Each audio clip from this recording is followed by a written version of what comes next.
What's up, everybody? Holding Alex with you here, bringing you Eden Zero manga review. This is chapter 44, titled "To the Temple of Knowledge."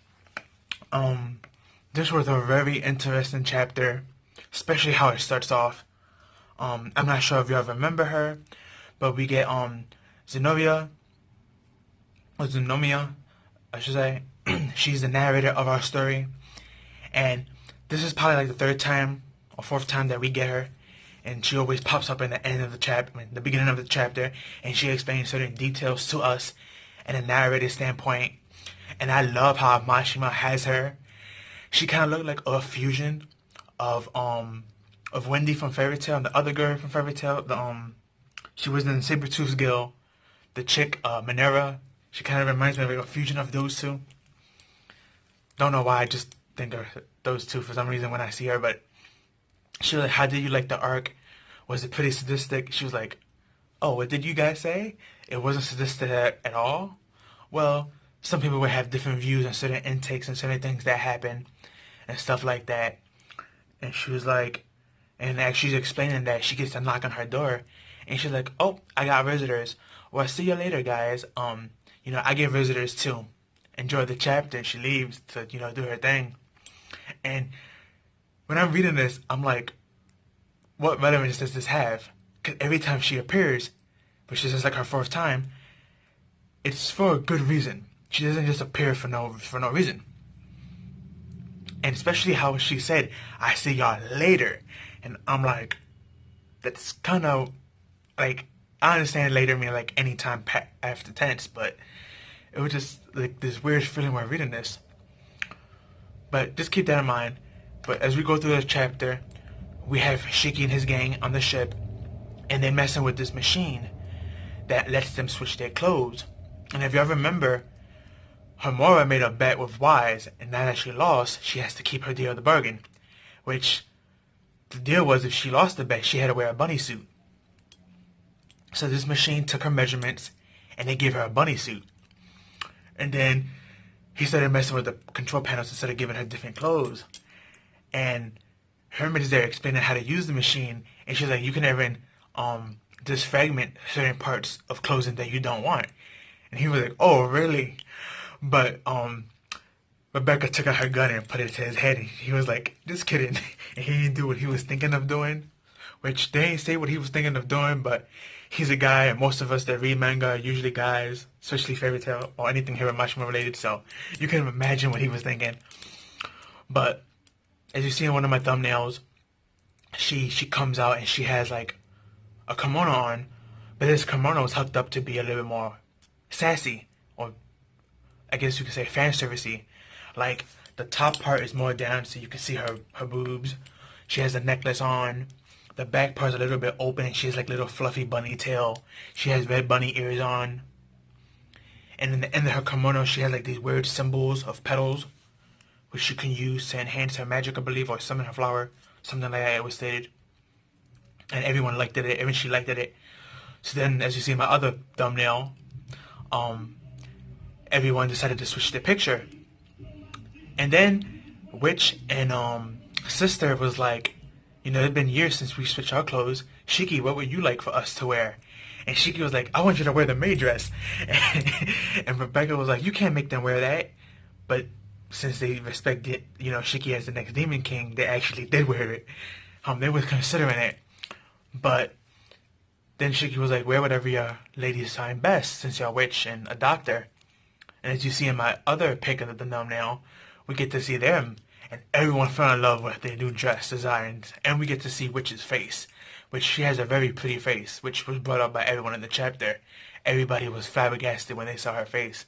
And it was like, "Oh my god, you have such a pretty face." And she was like, "Yeah, I always had it." And she started blushing. And then you have Sister in the background, and she's dressed like a nurse, but a scampy nurse. With like this malicious face and a needle in her hand. And I'm like, that's pretty cute, but kind of scary at the same time. But they finally get to their destination after all this talking, which, if you remember, the destination was Medina, or Medina, something like that was pronounced. It was this weird planet of time. I have trouble pronouncing his name, so forgive me. But As they get there, the house that was going to look for this legendary fortune teller says, you can come in, but you have to take off your shoes. No shoe wearers. So everyone's taking off their shoes to go in. And when they go in, they find this legendary fortune teller.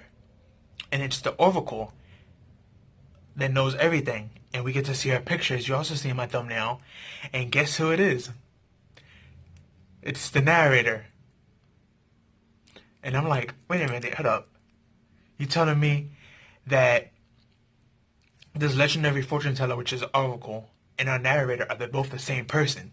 And I'm like, no wonder why she's the person who knows everything and why she's chosen to be our narrator. You know, Zenomia, she's playing both the narrator and this legendary fortune teller. And she basically has the power to break the fourth wall. So that's kind of cool that she's both a character in the story. But outside the story, she's also still a character to narrate the story for us. And she even talks to us. So that was kind of cool. I liked that ending. That was... A lot of people give Fairy Tail its lack of like storytelling or whatever. But when it comes to Eden Zero, it's like Mashima, you can really tell he stepped up the pen game. And I love the foreshadows and the darker painting of the pictures and how everything is just connected to each other. It's really, really great. I really do hope that Eden Zero does take that next mantle and become a better version of Fairy Tail and gets that prop that it deserves. I know a lot of people are still giving it flack just because it's the successor of Fairy Tail and people don't like Fairy Tail. But even though, yes, it is the successor of Fairy Tail and it's created by the same guy who made Fairy Tail, its artwork is just on point as Fairy Tail, but with a better story and better fight scenes. And in my opinion, I believe this is already, even though it's only 44 chapters in, is already better than Fairy Tail, in my opinion. Even though I love Fairy Tail, I'm not knocking it, but I see like a lot of great potential in this story if Hiro Mashima just keeps drawing and putting the story the way he's doing it now. But that's just my opinion on it. Again, I'm loving this story. Zenomia, it's nice to see that she's going to be more relevant to the story now. Because, you know, they're in her temple, the Temple of Knowledge, which is the name of the title. And I know they're going to have a lot of questions. I know I sure do. Because we know she could break the fourth wall already because she speaks to us. So, and she's known as the narrator of the story. So, yeah, Zenomia is basically best girl. Can't wait to see what she does. But, my question is, this is the end of this chapter. What questions are going to ask? Because we know they want to find Valkyrie, the last of the four Shining Star Sisters. But you have to imagine if this lady is known as the Oracle that knows all, they're going to want to know more things and want to ask more questions besides where to find Valkyrie.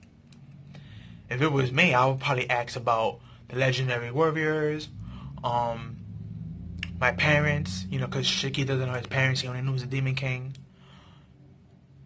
I will also ask about Elsie Crimson, or the most important character in the whole story, which everybody wants to find, Mother.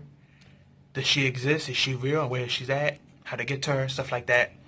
That's most likely all going to be explained in next week's chapter 45. But yeah, this was a great chapter. Loved it a lot. Happy that Zenomia is going to be now not just the narrator of the series, but it seems like she's going to probably have a more pivotal role in the series. And we're probably going to see her from now on as a main cast. I don't think she's going to join Shiki's group. Because, you know, the Temple of Knowledge is where she stays. And she gets visitors. And I guess that's how she makes her living. But she's going to be like that one guy from Dragon Ball Z. The Kai that Goku's always going to train on this planet. The one that he learned the Spirit Bomb for. I believe he was the North Kai. You know, he's not part of the Z Fighters. But he does get a lot of showtime. On and off screen. So I have a feeling she's going to probably be that type of character. So that's going to be cool to see. Especially because she's a jokester and she's like the troll side of Mashima. Which, like I said in my other video, 7 Deadly Sins and my Fairy Tail 100 Year Quest. A lot of these chapters that are coming out this week are like troll chapters. Because this chapter was kind of serious and funny. But then we got that twist in the end. That our troll of a narrator, Zenomia, is also the Oracle of this temple, so that was pretty cool. But that's all I have for you guys. Like, comment, share, and subscribe. Share with your family and friends. Give this video a like. Follow me on Twitter. Link will be down below. But that's all I have for you guys. Peace and have a good one.